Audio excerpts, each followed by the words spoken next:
Hey guys, it's been less than 24 hours into the expansion.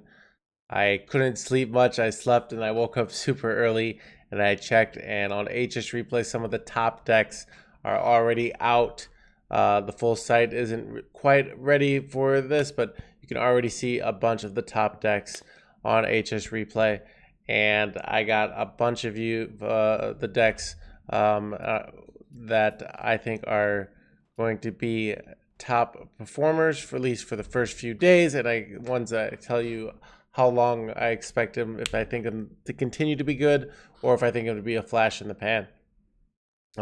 Surprising, you see, I don't have Warlock on this list. Everybody's playing Warlock. There are almost no Warlock decks that are actually performing well. Warlock is actually kind of struggling, which is interesting, and I think part of it is just the quest mage is just annihilating it. I know I was just getting annihilated by quest mage with Warlock more and more as the night went on, as that deck gets more popular, and Demon Hunter decks are also annihilating it. So while I think Warlock is actually really good against the aggro archetypes, at least my build, it's just free losing to too many decks, which might make it not a top contender. But these are the decks that are performing really well, and I'll tell you this, and tell you maybe if I think it's a good investment on day one. If you're looking to craft something, maybe you've got some dust laying around, but you don't want to just spend it meaninglessly. And these are the decks that I will probably be playing today on stream, and maybe even making independent YouTube videos on them. So first we got the Quest Mage. I expect this to be the best deck, the most meta-defining deck at the very least. It's going to be everywhere. It's going to be the last expansion, Forging the Barons all over again. But instead of a deck of Lunacy, it's going to be the Quest. The Quest is insane. You complete the quest, and then you get the +5 spell damage. And the big card that also makes it so ridiculous now is Ignite. And I rated this card 4 stars. And it turns out it is actually just absolutely a 4-star card. This card is just stupid broken. You keep shuffling over and over again. You never get in fatigue. So not only are you have +3 spell damage, but it's going more and more. You get a bunch of card draw, and you just start going off. You can see this list lists aren't running Font of Power, which in theory crafting was kind of uncertain if people are going to run Font or not. But the reality is you don't even want to be playing minions. You just want to get your quest done and then annihilate them.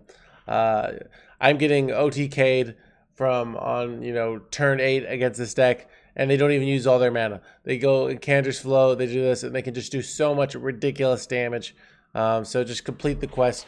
The biggest weakness of this deck is decks killing it before it can do this stuff, because in the late game it's very hard. It's very hard to outrace this deck with a Quest Warlock or another archetype.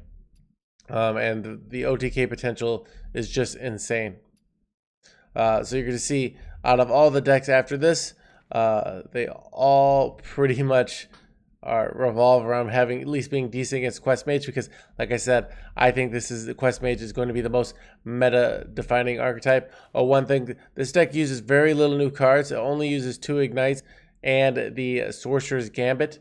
So the 2 Ignites, like I said, the TL2 Shuffle and Ignite into your deck that deals 1 more damage, and the Sorcerer's Gambit, that when you play your Fire Arcane and Frost spell, it will go to the next step of the quest, and then at the end you play the 5 mana 7/7 that gives you permanently +3 spell damage. I would say this is a very good safe craft. The biggest weakness I would say of this craft is the whole deck might get nerfed, and it might get the Shutterwalk treatment where they nerf Canter's Flow or something like that, and it destroys the deck. But that being said, this card, I expect, if with no nerfs, there's almost no way this is not a safe craft. So nerfs and stuff can always make things risky, but if you really want to play a deck, chances are this deck is very cheap otherwise, except for the Sorcerer's Gambit. So I'd say it's a pretty good investment.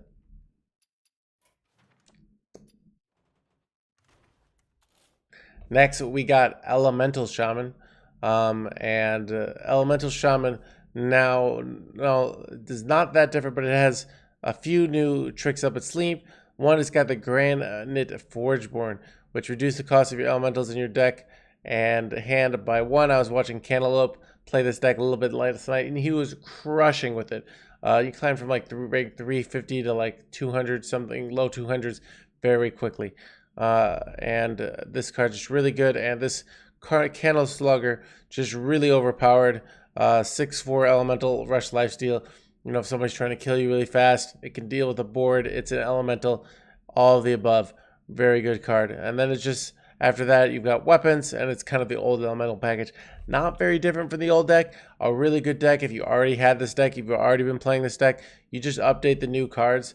You know, no even new legendaries. So I'd say a really good deck to play, especially if you're a budget player. Or you just a tempo player, you want to just play a good tempo deck.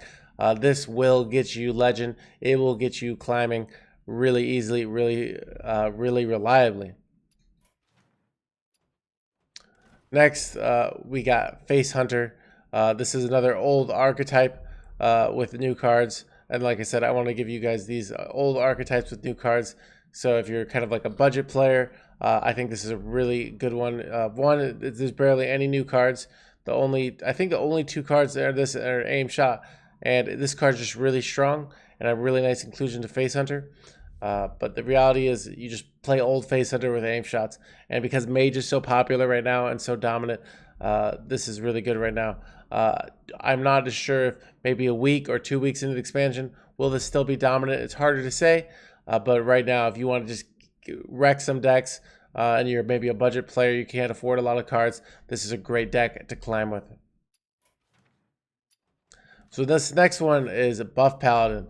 There's quite a few different versions out there. I chose this one because it had didn't have the 6-mana legendary, the High Lord 4 Dragon, and actually had a higher win rate on Hsreplay. I don't even have this card yet. I'm kind of holding out to see if I get it from my packs. But the reality is this version didn't have that. It had slightly less legendaries, so I didn't choose it. But it is still quite expensive. There are a lot of legendaries, though. Quite a few of them, things like Overlord, Runthak, and Talon, I believe you get for free. But one of the big cards of this deck is Alliance Bannerman. Draw a minion, give hands in your minions in your deck +1/+1. It's looking to buff up your hand. I played against this deck on ladder, and it was probably other than the other OTK decks, it was the only board deck that felt super one-sided. They just really, it's really annoying. They just keep playing all these Divine Shield minions, and it's really hard to kill them because they have Divine Shield. So even if you have a lot of damage, you have to proc the Divine Shield and then kill the minion. And they just keep playing it, and they keep playing more and more these really buff minions with taunt, with tons of health, and it's very tough to beat. This deck is currently the highest win rate at Diamond through Legend out of any other emerging archetypes. So this might actually be the sleeper that nobody's playing. I only played one person against this on ladder, and they annihilated me with Quest Warlock last night. And I was like, why aren't more people playing this? It's really good. So this, it's a little bit more expensive than some of the other decks, but if you got the cards, I think this archetype could be absolutely phenomenal. It's probably the biggest sleeper right now because I think everybody knows about Quest Warlock, everybody knows about Mage, but Buff Paladin, I think nobody's playing, and it actually might be better. It's a little bit probably more arena tempo-y, but I think still just very, very strong archetype. And finally, we got Quest Druid. I think a lot of people, myself included, didn't really pay attention too much to the Druid quest, but it's actually really strong. And so you complete the quest, and then when you get the quest reward, the final one, it's a 5-mana 7/7 with taunt and gain +8 armor and +8 attack, I believe. And then you duplicate it with Mark of the Spike Shell. So you just duplicating it over and over again. You can even make potentially more Marks of the Spike Shell. Sorry, with nature studies, and and then you just gain lots of armor and hit them in the face. It's actually performing quite good, and part of the reason, because it has so much armor, it can actually out heal Quest Mage, and that's part of the reason it's doing well. So if you don't have a way to beat Quest Mage, you're gonna have a bad time right now because that deck's going to be everywhere. Warlock is going to go down in stock. So Mage is going to be probably top dog, and then there are going to be decks that beat Mage or at least have decent matchups against them. And Quest Druid does that quite well. You ramp up, you do gain attack to complete your quest, and then you just go off with the sort of infinite quests, using Mark as a spike shell. Sometimes if they're a non-healing class, you can just do lots of damage to them, and you don't necessarily need the infinites. But yeah, bottom line, it's ramp, it's powerful armor, powerful attack, probably very weak to board-based decks, things like Zulok if they come out, but it does now have the Best in Shell, which is a card it didn't have before, tradable, 6 mana, 2/7 taunt. So that's 14 health worth of stats with, that are taunts. You actually have to trade minions into it. Very, very strong card that can help enable Druid on the defensive side. So I think, we'll see this archetype is performing very well right now. We'll see if it keeps performing, but bottom line, I don't think this quest is not nearly safe as a craft as the Mage. The Mage feels super safe right now. But it's something, if you have the quest already, this deck is actually very cheap other than that. So if you have it, go ahead and try it out. It's a lot of fun. I'll definitely be playing it on stream, hopefully in the next 2 days. So anyways, hope that was helpful. I just know a lot of people don't know what to play, and maybe they're on a budget and they don't want to spend too much money. So Elemental Shaman and Face Hunter, great decks. If you're just completely on a budget, maybe you can't buy any new cards. You just craft a few new cards.